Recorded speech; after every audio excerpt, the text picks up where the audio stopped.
All right. Let me check again. All right, folks, we're going to continue to at least talk and see if we can get this resolved pretty quickly. And hopefully we can get the stream going. So if you can hear us, definitely let us know. Looks like we're having an issue with streaming. Okay, there it is. So it looks like they can hear us now, Jimmy. All right, so let me reach back out. All right, so you can hear us. Looks like whatever you did just worked. And all right, okay, it's resolved. Perfect. All right. All right, Jimmy. Let's kind of revisit. Yes, we did. So we do apologize about the technical issues. Those things do happen sometime. But again, welcome to Black Men Speak, the most thought-provoking and provocative show on YouTube, on social media today. Of course, welcome. It's Wednesday at a little bit after 9 p.m. I am Tommy Duncan, and my colleague. Absolutely, the Jimmy Stewart. And so we're going to go ahead and move forward with our conversation today. And our topic is, when did slavery really end? And Jimmy, you actually were making some very good points there. And I'm sorry folks did miss it, but I'm going to ask you, Jimmy, if you could put the link back in so we can see who is chatting or texting with us. So just in case someone has some thoughts they want to chat in, they don't want to call in, they can do that as well. And in the meantime, folks, if at any time, if you would like to call in, dial 972-497-2280, 972-497-2280. And I do want to verify that you can hear both myself and Jimmy. Make sure that you can hear both myself and Jimmy. I've had one person saying that they cannot hear Jimmy. They can hear me, but not Jimmy. Okay. Yeah. All right. Good deal. So for those who are out there, again, we apologize for the technical difficulties. It sounds like you can hear myself, but you may not be able to hear Jimmy. So for those who I am connected to, please confirm whether you can hear both myself and Jimmy or just myself. Okay, I have someone coming in. Let's hope that we get some positive news here so we can move forward. I can hear you, but I can't hear Jimmy. So they cannot hear you, Jimmy. They can just hear me. I'm not exactly sure what that's about.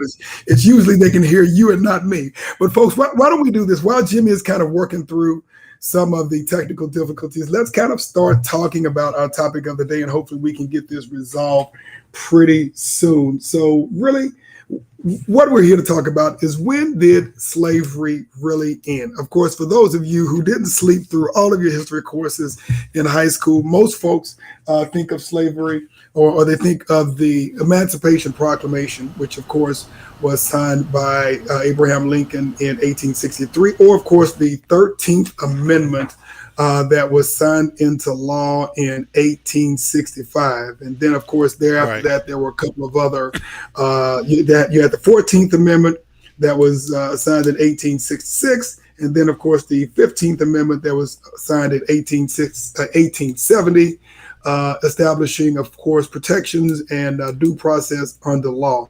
But this is the challenge, folks. For those of you who didn't stop reading history after 1865, you also know that, there was the period of Reconstruction for about a little bit over a decade after the 13th Amendment, which of course the Union troops went to the South to make sure that freedom did reign for all newly freed Africans who had been enslaved for over 250 years. The attempt was made. I mean, when you talk about millions of people and a few thousand troops, I mean, there's only so much that could be done, Tom. But I mean, the effort was there. But the folks who have been in power, who are now regaining their wealth back, I mean, we're not going to just step aside and allow it to happen easily.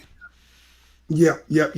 Okay, so it looks like They may be able to hear you. You can hear Jimmy now. Say something, Jimmy. He good. Yeah. Okay. Okay, I thought he was just I think being it's time for a new uncharacteristically. headset, Tom. Okay, yeah, yeah. He said Yeah. I thought he was. Somebody thought you were being uncharacteristically quiet. No, that's not the case. Jimmy is never uncharacteristically quiet unless he's sick. Yeah. All right, so let's move on. So, bottom line is the Union forces after the Civil War sent troops to the South to free the slaves. And Jimmy, you all right?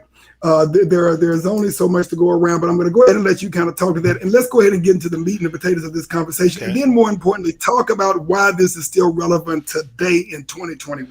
Well, see, Tom, I think that we may have taken the shackles off in 1865, or later in Juneteenth, but mentally, spiritually, we were still enslaved. You can make an argument that maybe we are just now starting to come out of slavery, in 2021, or at least in the 21st century. But And I would question if we are just now coming out of slavery. But I'm gonna let you continue the point to make sure that I you unpack that, well, and I that we mean, can make sure that we have. because Tom, I mean, we have been fighting for freedom. So you're not free if you have to fight for freedom and civil rights. Then you're not truly free. You're not truly free until you are truly free. And when you are free, you don't have to fight for anything. Your God-given civil rights and liberties are afforded to you without question. But we know that that has not been the case. So an argument can truly be made that we have not been free in America. We've been fighting for freedom, all of our freedom, not just some of it. People want to parse it out and give you a little bit here and a little bit there, but we have every right to be just as free as anyone else. And we all know So, that that Jimmy, has not if been that's the afforded. case, Hmm. how do you define free? Some would argue, Jimmy, in some circles, especially in some liberal circles, that the paper is on the books, it's in the Constitution, so that you're free. What's preventing you from being free if it's in the Constitution, if it's in the law? Well, Tom, some of it is a mental state.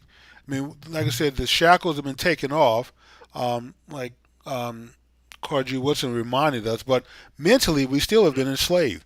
As long as we believe that white is right, that white folks are superior in their thinking and their process, and we tend to believe what they say over anything else, we have this love-hate relationship with them. So some of us speak out against white people and some of the things that they've done, but we can't wait to go live in their neighborhoods, send our kids to their schools, and work at the companies that they run. Why? Because we have this love-hate relationship with white people, so we're still not totally free, Tom, until we get to a state of mind where we can trust each other, come together, and do the things we have to do to build wealth. And really, I'll be totally honest, Tom, you can't truly be free unless you have wealth, because the color of freedom in this country is green. And if you don't have it, you are not free. You don't get the same legal rights when you're poor as rich people do. You don't get the same attention from the government. If you're wealthy, this U.S. government will protect every penny you have. They'll do their best to protect. But when you're poor, you will get stepped on and rolled on by this government. There's no protection for you. Um, so that's just the way it is. So truly, the color of freedom in this country is green, and we have to start getting more of it, Tom. And that's when we get more of it. That's when we'll be truly free. Well, Jimmy, I'm going to add a little layer of complexity to that because, in principle, I would agree with what you're saying. But this is the challenge. Even those folks who have some modicum of economic wealth in this country, even though they may be able to buy more justice than someone who is poor, when you look at the measure of how justice serves someone who is black and who is wealthy and someone who is white and who is less wealthy, those are not always going to be the same bar. So if we look past the Reconstruction period and we get back to the 1870s, that was when the deal was made between the North and the South that led to the federal troops being pulled out of the South. Then shortly thereafter that, you had what was called the Black Codes. For those of you who have never heard of the Black Codes, please Google that and research what those Black Codes did for Africans in America. And basically what it does is after the federal troops were pulled out of the South in order to open up the opportunity for Africans to establish their freedom, then it came back to the rule of the states and in particular in the South. And so when you talk about the black codes, you're talking about things that basically barred blacks from voting, uh, all forms of discriminatory, sorts of discriminatory codes, basically intervened and prevented Africans from being able to compete. In some cases, they weren't even able to do work in industries that they had literally been living and working during their enslavement period, but they weren't allowed to do the same when they were free. They weren't citizens per se because it wasn't enforced by the law, but they weren't allowed to do the work that they had been doing all of their lives as slaves, but couldn't do that and compete against white folks after the Emancipation Proclamation, after the 13th Amendment. And then, of course, there was violence, which has been always one of the first, if not the second attack vector against black folks in America. We'll talk about that in a little bit more detail. But after Reconstruction, then you went to state rules, then you had the black codes, and then, of course, not to mention, for those of you who forgot, that an organization called the Ku Klux Klan was founded on the same year as the as the 13th Amendment was signed into law. For those of you who hadn't heard of the Ku Klux Klan, they were founded that same year. And that was one of the many organizations driven by white supremacy in order to maintain white rule and white power in America. And then that fed, of course, into the 20th century. Well, Tom, it wasn't just the black codes. There were also something called the pig laws, also that people should research. But in addition to that, the black codes and the Jim Crow laws were some of the most offensive and oppressive. Uh, I mean, basically, you reestablish slavery under the law. I mean, basically, if you were found guilty of something, and a person, someone bailed you out of jail, then you were indebted to that person. You would have to go work for them to work the debt off. So the legal system was then used to round up black people, file all kind of charges against them for being out past curfew, for jaywalking. It didn't matter. They threw you in jail. Some white landowner would come along and get you out of jail, and then before you know it, this very inflated fine that you couldn't pay was all of a sudden paid, and then you'd have to go work for that person until you worked off the debt. I mean, you basically just found another way to bring slavery back. But in addition to that, those same black codes also returned land and property that was confiscated during Reconstruction from white people. So people always ask, what happened to the 40 acres and a mule? Well, all that land, those 40 acres that were taken from wealthy plantations, was given back by law. I mean, that's what happened. The land was taken back from black people who claimed it, who were given it under the states' rights. So, and you're right. I mean, there were other all kind of voting laws that were put in the books. Not just laws, Tom. Many of these states actually amended their constitution to keep blacks from Yeah. voting. I mean, you're talking about, I mean, I hear this nonsense today about voter suppression over a damn ID card. But we're talking real voter suppression when your state constitution prohibits you from voting.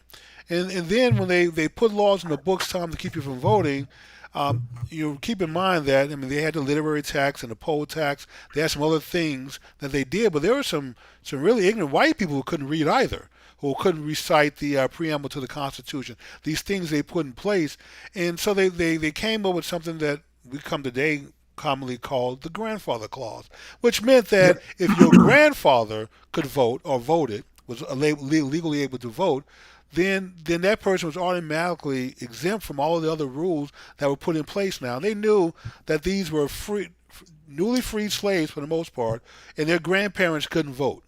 I don't care what states that you were either a slave or free, but chances are your grandparents were slaves, and so if they were slaves, then you couldn't vote. You couldn't be You had the rights afforded to your grandparents were now applicable to you, and that made you ineligible to vote. So they did all kind of things to keep blacks from voting. So as I said, if you're having to fight for the right to vote, fighting for your civil rights, fighting to be recognized as a person, then you're not truly free if you're fighting for these things.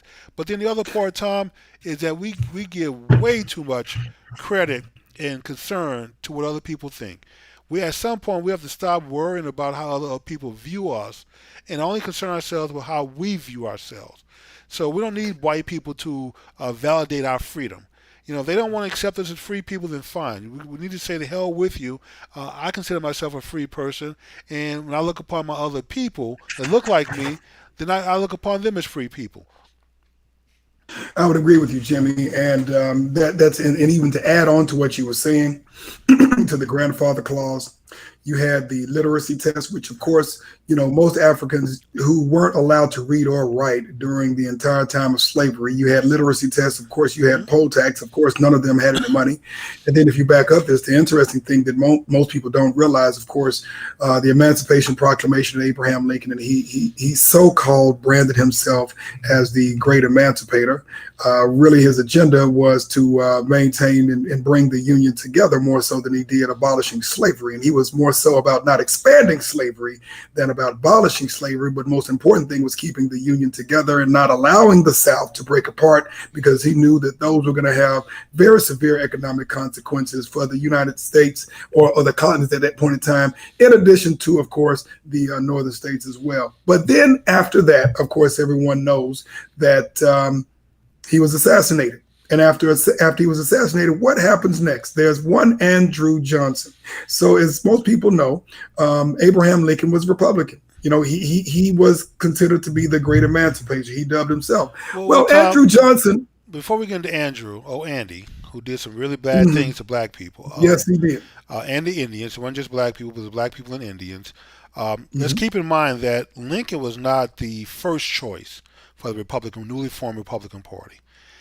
He didn't win it on the first ballot. He didn't get it on the second ballot. He was actually the third ballot choice, and he was selected because he was not so much concerned about ending slavery, which Democrats said they would leave the Union if Republicans were to come to power and end slavery. Hmm. And so Lincoln was someone who was ambivalent. He could take slavery, he could not take slavery, he could leave it in the South, he could accept it, not expanding out to the West and to the territories. But you're right, his primary focus at that time was keeping the Union together. It wasn't He was a until politician, Jimmy. He was a politician in the all right, purest sense. so it He was a wasn't politician. until during the war, some of the northern generals in the areas that they controlled, and especially out in the Western territories, they began to end slavery. Just declare that the slavery was over with and everyone was free. Lincoln didn't want to be usurped and thought that that was something that needed to come from him.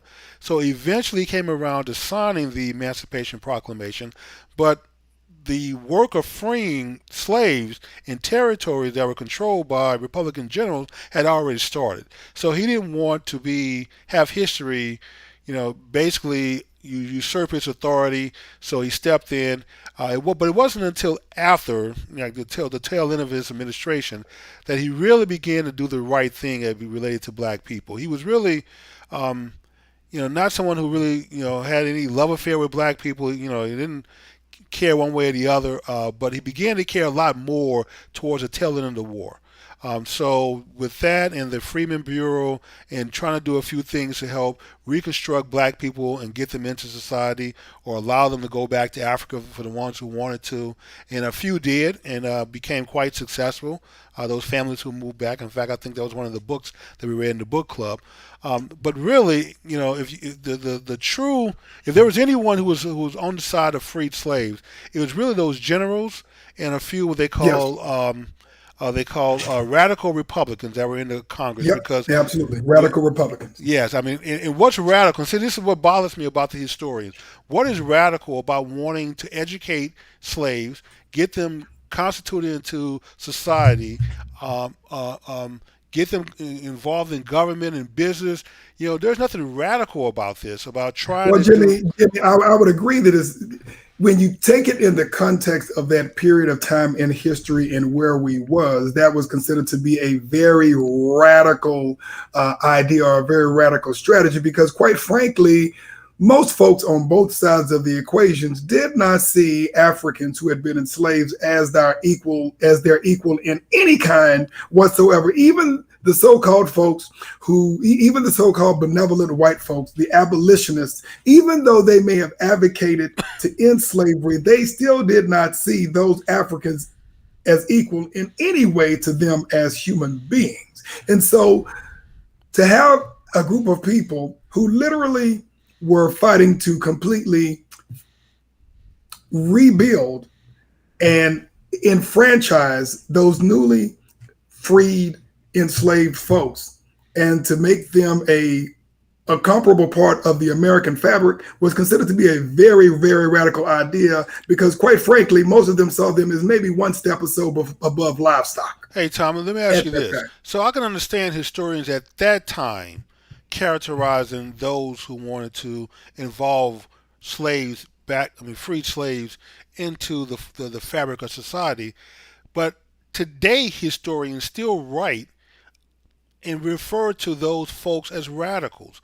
And once again, that mindset existed then and it still exists now because there's nothing radical about wanting to take people that you've have harmed, taking their freedom away from them. I mean, that's the worst thing you can do to someone outside of killing them. And to say that anyone who wanted to try to do whatever they could to right the record was a radical, to me, that's still a dangerous thing. But let's get into Andrew because Yep. Andrew actually vetoed and fought against the amendment that would allow blacks, even though you're free now, a lot of southern states still didn't accept you as a citizen. So you had to be granted Right. citizenship again and the right to vote. And then you had to be voted. And then even if you were a citizen, then the laws didn't apply to you. We had white laws and we have black laws. Exactly. So the Absolutely. So so there. And another so when we amendment talk, had to be passed it's, in order to make mhm, sure that you have equal protection under the law, so under the all laws law, apply to correct? everyone. But my Absolutely. point is that Andrew fought against Reconstruction. He fought against every amendment to help freed slaves, and it took some really radical Republicans in the House and the Senate to basically just do a coup. They used their veto power to just override Basically, him, absolutely. and once they all came together and used their veto power, they could just write a law, wait for them to veto it, and then override it, and then they would be in charge. So they put the generals back in charge of the South. They divided the South into 5 sections. Generals were in charge, martial law. That's when we had Reconstruction.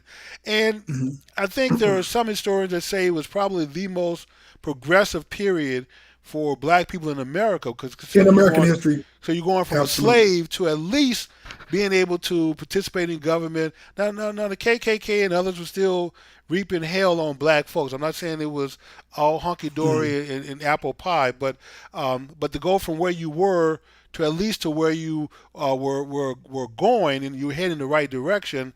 But then we all know that when Reconstruction ended, Yeah, it was unfortunately, over. it was over for a period, and then we were back to fighting for basic civil rights and basic liberties. And absolutely. And so, Jimmy, from the late 1800s, we're probably talking the 1870s, and then bear in mind that some of the newly freed Africans got some of the land, and they were able to literally start building their economic wealth. But of course, as soon as Andrew Johnson got into place, he literally went back and undid practically everything that had happened from 1865 on up. And then, of course, there was the Great Panic of 1873, what some might call a recession. I don't know that I would call it a depression, but a recession in 1873. And so that hurt a lot of folks, and a lot of that land ended up being taken either forcefully via violence from the KKK and or other factors, and being basically provided back to the whites, and or during the 1873 Great Panic, a lot of folks went a very hard way during that time, and then a lot of folks lost their land that way. And Jimmy, for the next 70 some odd years, we were struggling.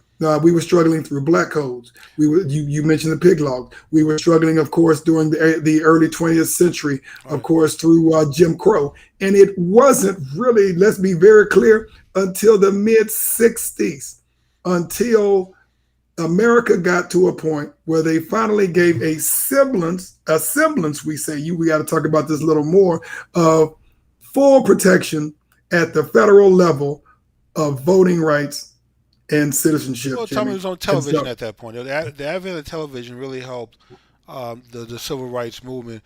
But Tom, we cannot skip over another chief player in the demise of black folks, and that's Woodrow Wilson. And the insult Oh my God. is that you Yeah. have black schools named after that racist. The kids up there, the students up at Princeton, are fighting, and I'm proud for them. I hope y'all continue to fight to have his name removed off every building on that campus. But he's a god up there. And if you Yeah. read his book, one of his books, I can't think of the title of it now, but I mean it clearly outlines. And Tom, here's the other thing: Woodrow Wilson picked up about 91% of the black vote. I mean, he really got black people behind him to endorse him. And then as soon as he got in office, he and his brother just implemented policy after policy to hurt black people. There used Yep. to be the government had basically commissions that would study applications for employment or for promotion. And black folks were starting to make some progress in the federal government with a colorblind system, where no one knew your identity. They just had an application, a resume, or whatever to work off of. But one of the first thing they did was make sure that everything, the pictures had to be submitted with the application, so we can know exactly who we're hiring. All the blacks that were in management, especially in the post office, where his brother was the postmaster general, all them folks got fired. Thousands of black folks got fired out of the post office who were in management and executive positions, and either fired time or they were put on that loading dock. So those are your options for the most part, and many just got fired. And then the most egregious time is to give validity back to the KKK, just when they were damn near dead in America, by bringing them into the White House, giving them street creds, and showing a birth of a Birth of a nation, nation. where A birth of a nation. where the And for those of you who do not know Birth of a Nation, it was ground zero and the foundation yes, of the proliferation and the broad scale creation of white supremacy in America on the big screen. And your own President Woodrow Wilson himself invited a private party in order to basically cast this film in a lot of his cohorts. And it was the beginning of the film industry in America, but it was not a very good beginning for us as black folks in America. And to this day, Jimmy, we still live under the characterization of those images that were broadcast on Birth of a Nation. And the foundation of that is the criminalization and animalization of black men who are basically trying to assault white women. And that literally to this day still persists in America. still, Tom. And then so just to give a little overview of the film itself, is basically the KKK protecting a white woman, not just a white woman, the daughter of the Confederate white woman, in her pure white dress, from a black man. So, and I think I've done a speech or two on the Daughters of the Confederate. I mean, they have done some good things, I think, for the South when we overlooked the Confederate soldiers, by the U.S. government after the war. But one of the things they really hurt, Tom, is this whole purity of white women and putting it out there that they need to be protected from black men. And that still, I mean, that existed for a very long time. That thinking that and a lot of that fueled the growth of the KKK and the racist movement, thinking that our white women need to be protected from these savages. And Jimmy, that is not just to bear in mind the protection of white womanhood, which in principle sounds okay, Jimmy, but really that is only a guise for the violation and the lynching of black men by making everyone believe that all the black men are out there trying to Hunt down defile white black women. women. But it gave white men an Right, excuse you gave them to a lynch reason. and That's murder. true. It gave them an excuse to lynch and murder black men, number one. And then let's be very clear, it also gave them an underground current in order to violate, defile, and assault black women. Yes. As, Because in order to maintain, because in order to maintain the purity, the so-called purity and asexuality of their white women, they used black women as their sexual safety valves as they were coming into manhood, and they've done that until this day, and it continues. yes, that is true, Tom. So all those things going on, Tom. Like I said, saying that slavery ended in 1865 is a little precarious. Like I said, an argument can be made that maybe we hadn't really been free until the 21st century. And some could even argue that we're still not free. I would agree, Jimmy. And let's stop right there and put a pin in that because you talked about what freedom really is. And when you talk about freedom as a human being, freedom in a global sense, really the essence of that to me, Jimmy, is having control over your destiny. Having control over your destiny. What does that mean? The concept life, liberty, and the pursuit of happiness. Having no hurdles, there are always going, of course, going to be hurdles in your way. But you talk about life, liberty, and the pursuit of happiness. But it really comes right down to is the ability to be able to create and control your own destiny and being able to build wealth so that you can basically take care of your family and ensure that you have a posterity for the future. And let's be very clear. When we talk about the colonization of Africans in America during slavery, during Jim Crow, and let's be very clear, during the 21st century as well, during mass media, there is a colonization of the Black mind that most people are not aware of. And it's not just happening in the United States. It is a global pandemic, Jimmy, psychologically. And that's what a lot of folks are not seeing. It's almost like the concept of boiling the frog.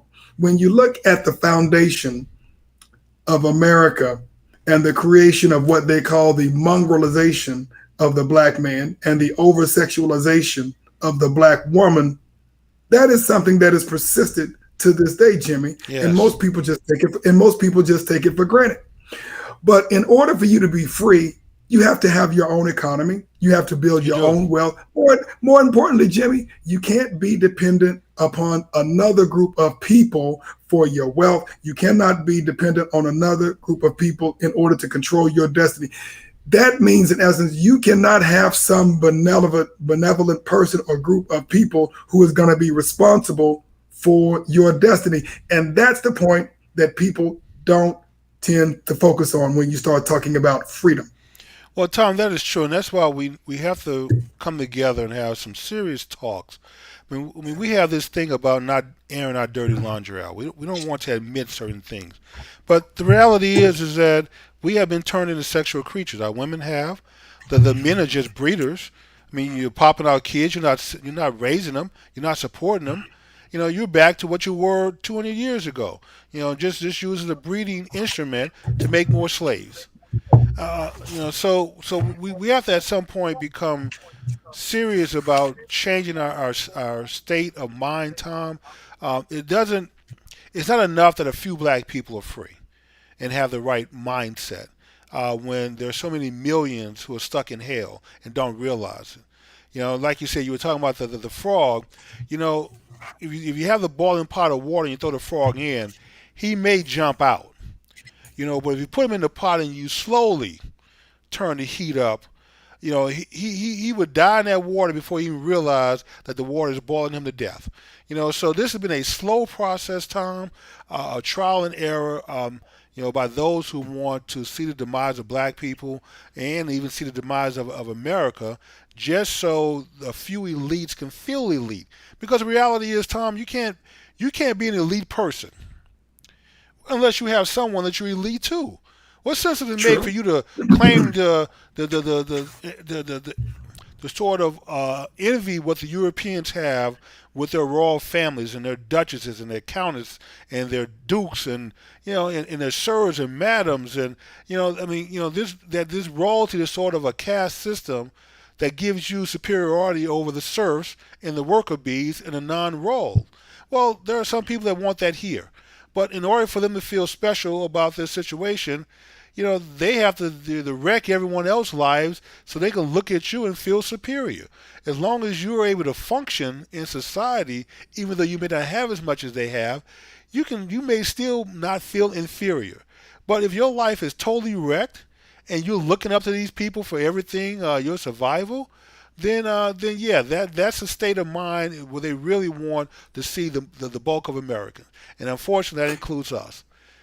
Absolutely, Jimmy. And I guess the peculiar thing about this, Jimmy, is that anyone who knows their history, anyone who has done their research, understands that up until the 14th century, black folks ruled the world.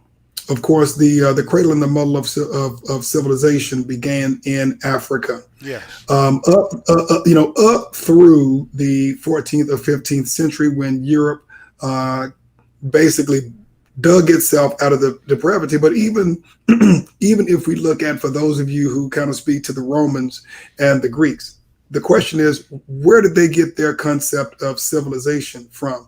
Where did they go in order to understand the first concepts of government, science, mathematics, architecture? All of that began in Africa. And it's very clear when you look at Herodotus, the so-called European father of history, Right. he even acknowledges himself that what he learned from the Africans. And so everything that the so-called Romans and Greeks learned, they learned from Africans.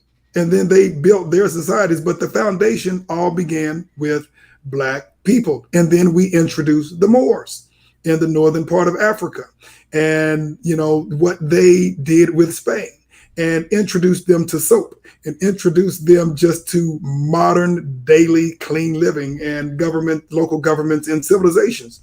And so, it's a farce when you have these historians talking about so-called civilizing Africans, when they were the ones who learned civilizations from Africans themselves.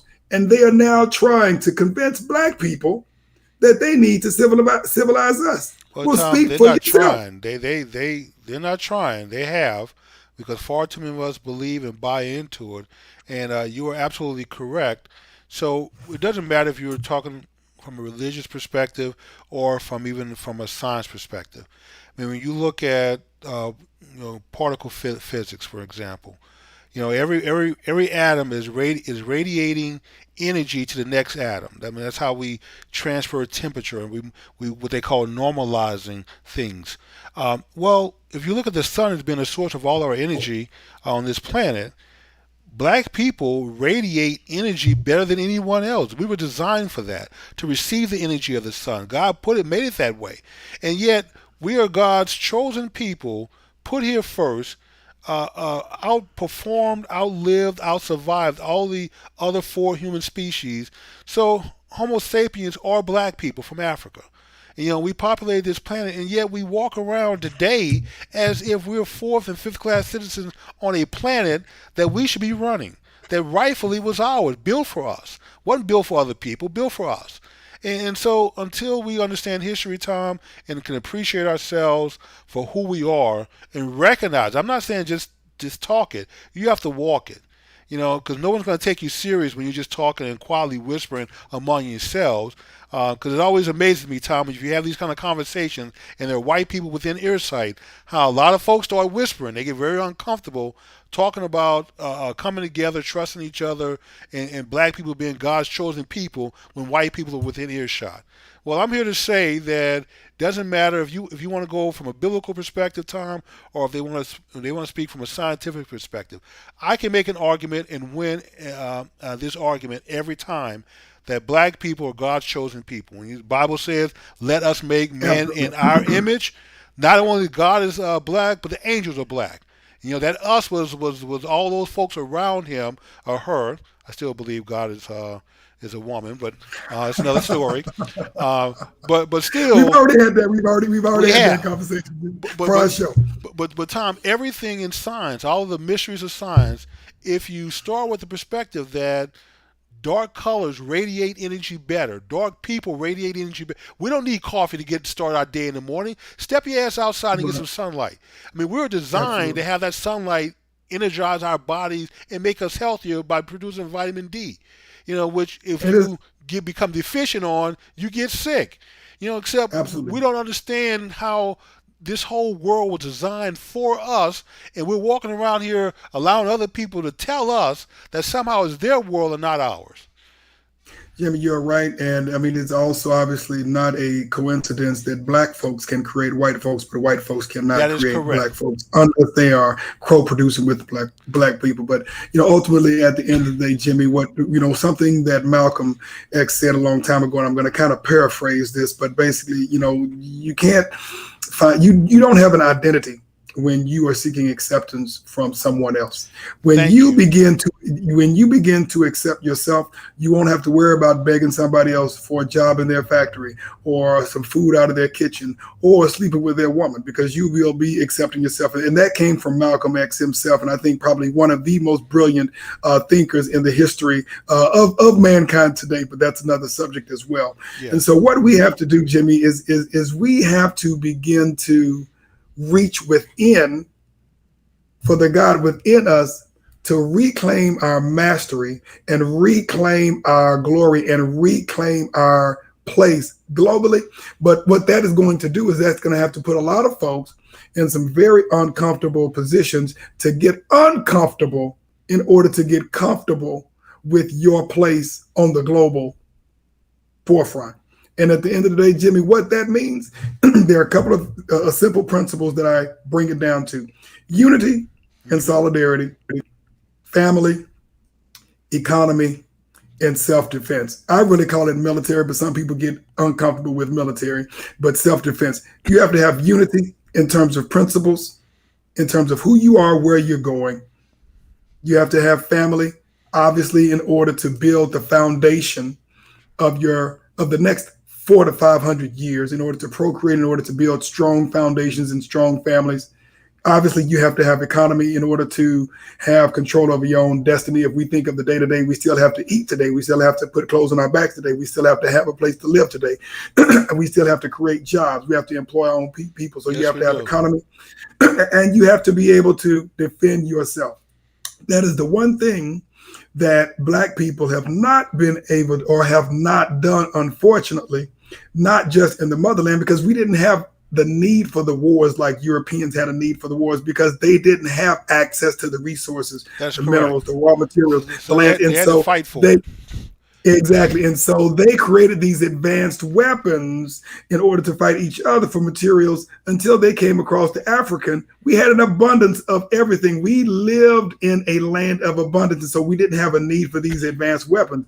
Unfortunately, what we did is we helped them once they got here, just like the Indian helped the European once they got to America. And within 100 years, the Indians had the Bible and the Europeans had the land. The same thing in Africa, except Africa went in, colonized it, and then they split it up and went back home. And to this day, European still creates more wealth and value out of Africa than Africans do for their own countrymen. That's true. And so we got a couple of comments on the chat line, Tom. So I want to respond to Miss B.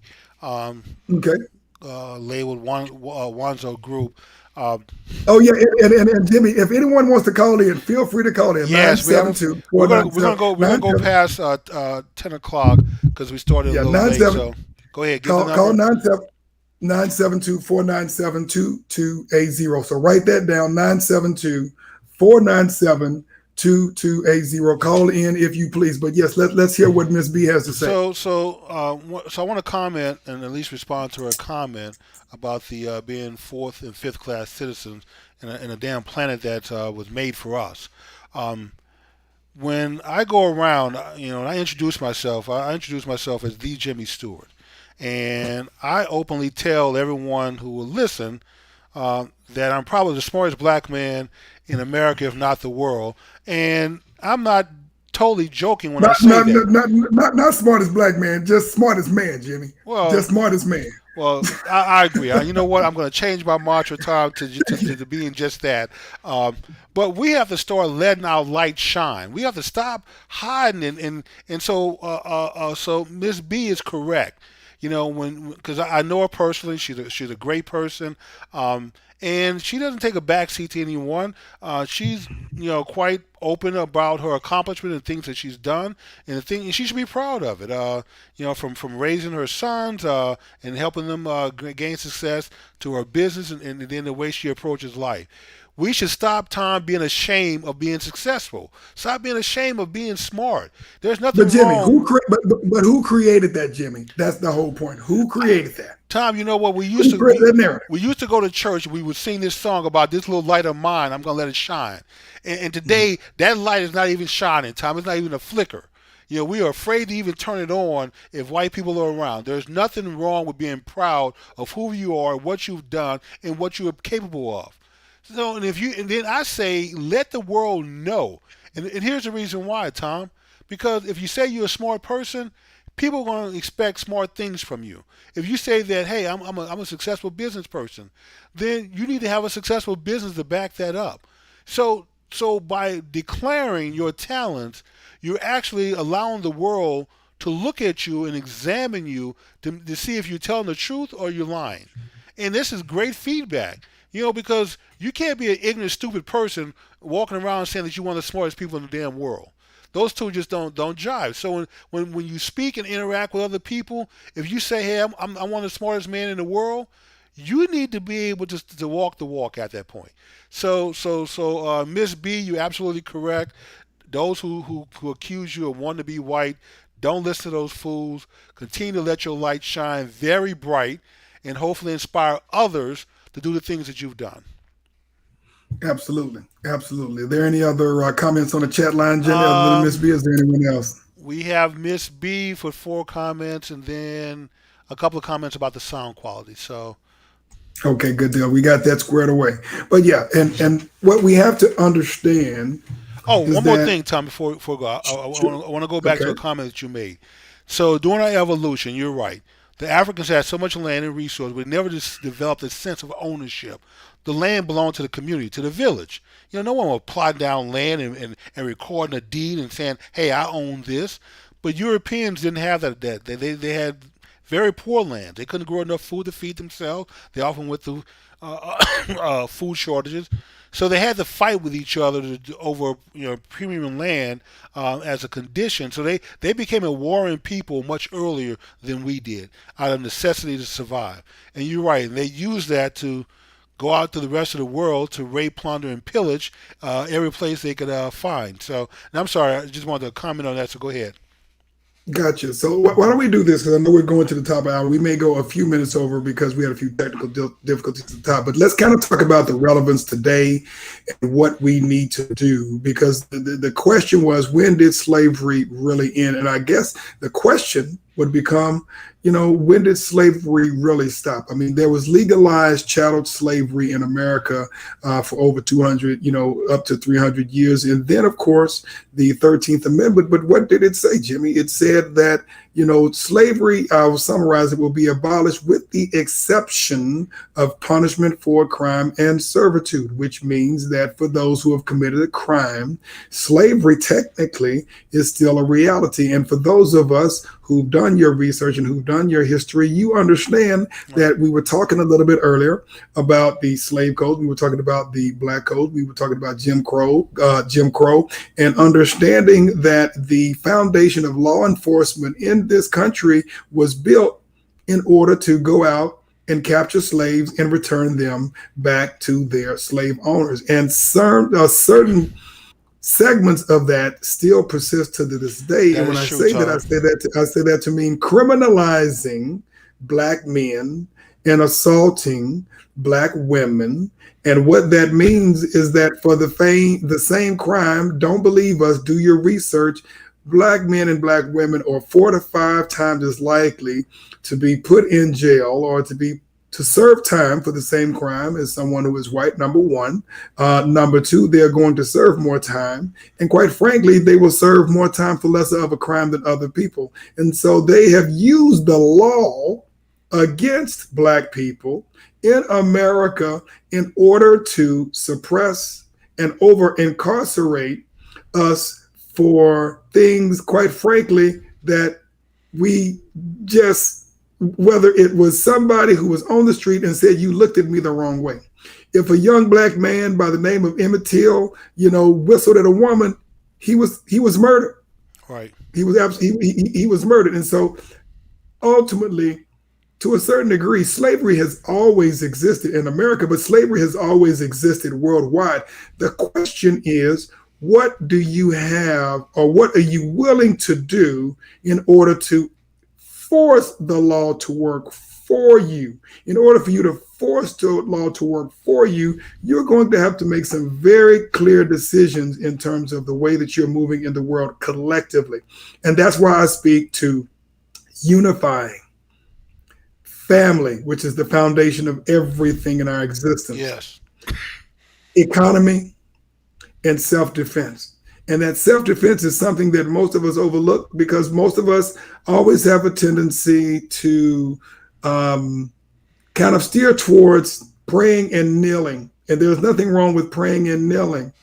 But at the end of the day, everything that was taken in this country, everything that was taken globally was taken by force.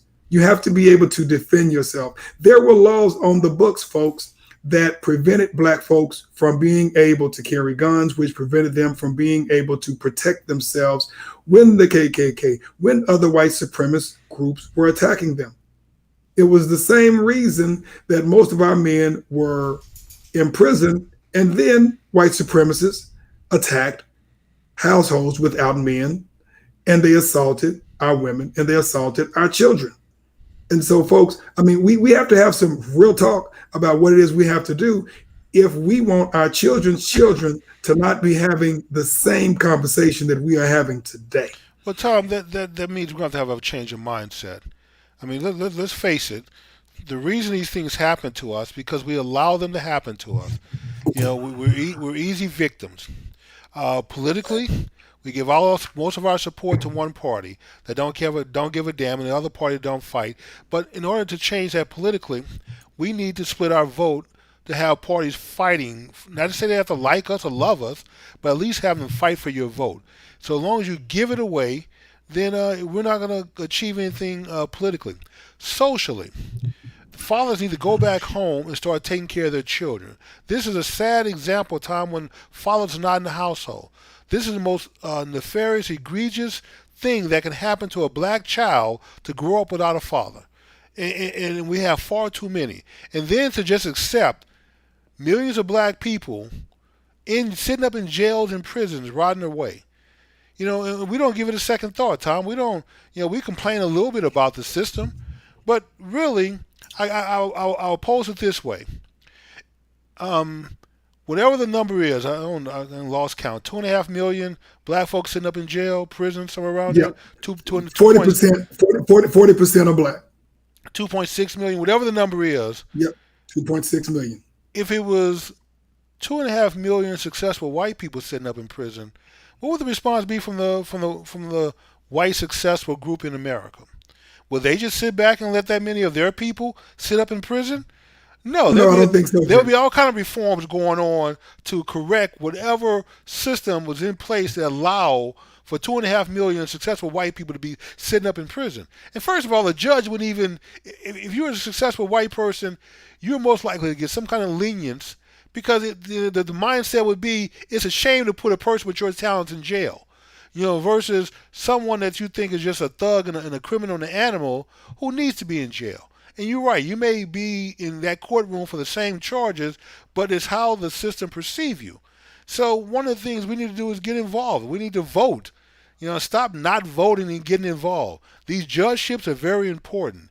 Making people earn your vote is very important. We need to speak out more about justice reform.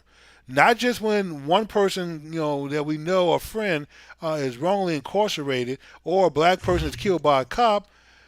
Tom, we have 2.5 million Black folks sitting up in prisons wasting away. Now, once they serve their time, they need viable jobs to come back and reconstruct their lives so they can get back into society. And if we don't provide that, if we're not stepping up to the plate, we can't expect other people to do it, but we do. We need to carry this weight, Tom. We need to put it on our shoulders. And until we do, we're not going to be motivated to do anything. And just one more comment. Miss B, says that she believes that we're too benevolent. We are very benevolent people. We are very forgiving. Yeah. But, Tom, there are sometimes we have to not forgive what other people do. We have to stop forgiving ourselves and allowing ourselves to think and feel the way we do.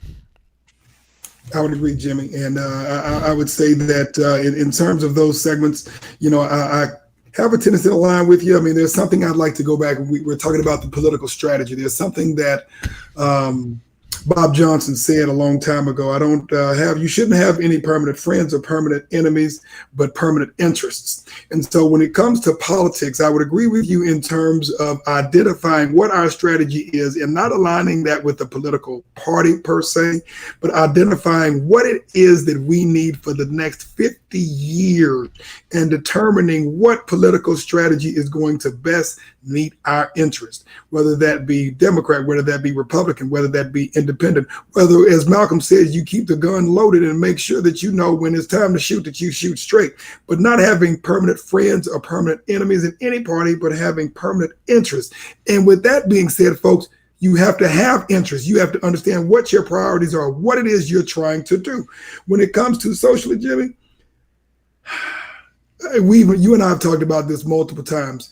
The black family was more likely to be married than any other group of Oh, people in this up country until the '60s, until he yes. said up until these 70s. And then, of course, after that, what happened in these 70s? That was the beginning of what we call the war against the Poverty, so-called the poverty.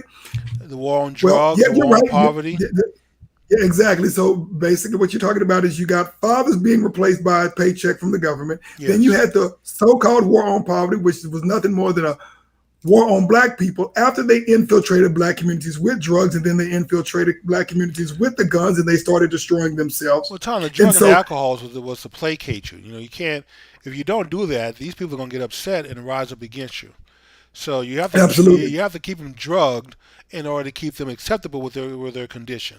So you're right. right. And so, All the liquor stores, all the drugs pumped into your neighborhood to keep you medicated. absolutely. And so, when you look at the black family, we're going to have to reevaluate because we have accepted a foreign concept of what family is, and it has not worked so well It's for never us worked for us, lately. Tom. These Absolutely, it is the war on family worked against us. The war on drugs worked against us. You know, you have folks who could smoke pot and do drugs and become president. You know, and whereas that have and our drug revolution landed us in jail. exactly They can have the burning of the bras and sex and love and go through their sexual revolution without a problem. We go through a sexual revolution, we end up with a bunch of babies we can't take care of. We cannot follow, and I've always said this, Tom, and I hope people start listening. We cannot follow the social movements of white people. Those movements do not work for us. We have to get back to strong family and doing the things that we know to do back when we were in our right head. Fearing God, doing the right thing, 'cause we're the backbone and the spirit of this country. And we can't do that. When we're all with broken up families, fathers who are not around, no one properly raising the children, poor education in the school system. So you're saying we need to have some purpose, John, Tom, and some things that we work. Can we at least ask the government to fix the damn schools? Can you educate our kids properly? Is that too much to ask for? I Jimmy. mean, I don't think it's too much to ask for, but I don't see it happening. It's going it's from not going to bad to worse. happen, Tom. You're right. It's It's not not going going to to happen. happen. And the reality, the question is, what is it that we're going to do to intervene with what the education system is doing in each of our states in order to literally segment our students in the same schools, same districts? White students come out with an opportunity and preparation. Black students are coming out not able to literally read, write, and do math. Literally, people, you have some of the same school districts Yes. where you have one group of kids who come out prepared for the next 50 years and another group of kids, and I'm talking about a conversation that I've had as recent as this week, not able to read, write, and do math. The only thing that they can do is work at a warehouse and True. work at a fast food place where they don't have to literally do any critical thinking in order to order the math. So if somebody gives them not the exact change for their hamburger and French Oh, fries, can't they're going to figure it have to out, figure out the Tom. math. Deer in the Absolutely. headlight. So the question is, what is it that we're going to have to do as a community to recalibrate and re-educate our children? But not only that, Jimmy, is decolonizing the mind of the next generation of young people. This is another show, I believe, Jimmy, but we look at what's happening, unfortunately, with mass media. We look at what's happening with the image of black women on the radio, on television, black men on the radio, the effeminization of black men, Oh man, Tom, the that's a whole nother masculinization of show. black women. I know that that is a whole That's a nother show. whole nother Maybe we need show. to talk about that. And we've talked about that. Maybe, absolutely, Jimmy. That whole drama right there, Jimmy, is literally destroying our communities. And then I will go ahead and end on this because I know we need to go ahead and shut this down. Right. Economically, we have got to withdraw our $1.6 trillion and reinvest in ourselves and stop giving our money away to other folks who don't give a doggone about our cute community and throw us a That's few. right. We have got to reinvest our $1.6 trillion into our own economy and stop being sorry. And then finally, we've got to be able to protect ourselves because clearly, as anything that we have done, in order every time we make an advance, there's always a backlash. So we have to be able to protect ourselves, and I mean literally, not figuratively. We have to be able to protect ourselves Well, Tom, because that there's nothing wrong, and it's quite legal, especially for states that have carry laws on the books, for you to form your own militia to protect yourself. So that is something that if we're serious about protecting our neighborhoods against crime and drugs, we need to step forward and do it ourselves. Stop waiting for someone else to do it. We've become quite acceptable with things being the way they are. And then on the education front, Tom, I mean, when you look at a state like California, where half the black boys drop out of school, that should be a national embarrassment for us. You have schools in Baltimore, and then Baltimore is not the only city. There are other cities also where there's not a black school, Tom, where a student that can pass the math, English, and science proficiency test.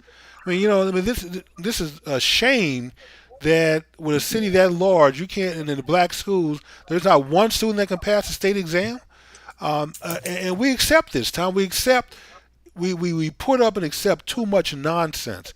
Our cities are being run down, run into the ground. We accept it. Poorly run, we accept it. Being treated like shit, we accept it. We accept far too much. And we're far too forgiving of other people, but we need to stop forgiving ourselves for being accepting of the nonsense that we accept. We got to say enough is enough. We got to say, hey, we're just not going to accept it anymore, and start doing the things that we have to do. If we have to stop accepting welfare, then as a people, let's just stop accepting it. I don't care what white people or other people do. We need to stop accepting it. Fathers need to step up. Stop producing babies that you can't produce. It's not acceptable for a woman to be walking around with holding two kids, pulling them behind her, and one by himself. by herself with no ring on her finger, no husband. We can't accept that anymore, Tom. There are things Absolutely, that we have Jimmy. to just stop accepting and putting up with. So until we do And that, we can't be truly free. I would agree, Jimmy. And let's be very real. This is not about love, romance, and everything that Right, you're that's seeing on the correct. movies and TV, Jimmy. This is literally about creating economy. When we talk about family, this is about creating legacy and economy. We've got to stop playing games and stop looking starry eyed at everything. We're talking about creating legacy and economy, and then everything else is the icing on the cake. We have got to stop watching television and extrapolating what our marriages and what our relationships are supposed to be, because quite frankly, it wasn't created by us anyway. Right. So So Tom, let's go ahead and close it out, we Jimmy. are going to go ahead and wrap it up, Tom. And of course, for those of you who are out there, we always close it out with a prayer. So, uh, Tom, oh, you know what? We had a commercial that we were supposed to run. We were running next week. Okay, good deal. All right, folks. Well, why don't everyone who is out there virtually bow your heads? Dear Lord and gracious Master, we come before you today, thanking you for blessing us to see another day. Father, we thank you for the spirit of our elders that lives within us all, understanding that they are a part of us and we are them. Father, we thank you for the ancestors who have come before us, Yes. who have given us the strength, who have given us the power, who have given us the genetic code to overcome all possible outcomes in life. Father, we thank you for giving us strength as Black men. We thank you for giving us strength as a Black community, that we may continue the legacy of our ancestors, that we may continue to live in the strength of our elders and everything that they have poured into us and everything that they have taught us, that we might go out and that we might make the best of our talents so that we can make a difference in this world. Father, we continue to bow down before you for everything that you have gifted us with on this day, Father. We ask that you would continue to put a word in us, Father, that we may be able to make a difference. Just one thing that is said that might be able to inspire someone to make a change in their life, Father. And we know that our words and our day has not been in vain. Father, we thank you for all the blessings and the grace that you have provided us. Father, we ask you continue to protect our families, Yes. throughout this world, Father, that you would continue to strengthen our communities and that you would keep us focused on your will. And in your precious name we pray. Amen. Amen. It was a little long this time, Tom, but good prayer anyway. Thank you. So, so All yeah. right. So with that being said, we're going to go ahead and close out, people. Please come back and join us next Wednesday. In fact, Tom, I think we need to talk about this whole gender thing between black men and black women. So I think that was a Okay. good comment on your part. So